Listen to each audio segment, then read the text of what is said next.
ఒక చిన్న ప్రేమ కథ. ఒకరంటే ఒకరికి చచ్చేంత ప్రేమ అంట. అనుకోకుండా ఒకరోజు ఇద్దరికి యాక్సిడెంట్ అయింది. ఎవరూ లేని సమయం. అటువైపు వచ్చిన ఒక పెద్దాయన నేను ఒక్కరిని మాత్రమే కాపాడగలను, నాతో ఎవరొస్తారని అడిగాడంట.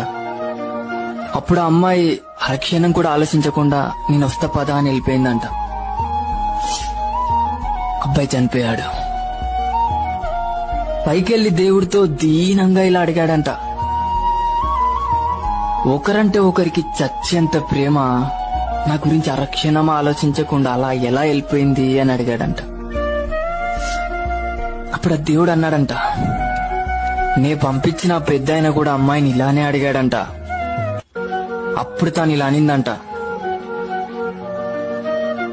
నేను చనిపోతే వాడు జీవితాంతం ఏడుస్తూ నరకం చూస్తాడు, నాకది తెలుసు. వాడు బ్రతికుండగా నరకం చూస్తుంటే నీ స్వర్గంలో ఎలా సంతోషంగా ఉండగలను. అందుకే ఆ నరకంని తీసుకొని స్వర్గాన్ని వానికి ఇవ్వాలనుకున్నా అనిందంట. Download ShareChat.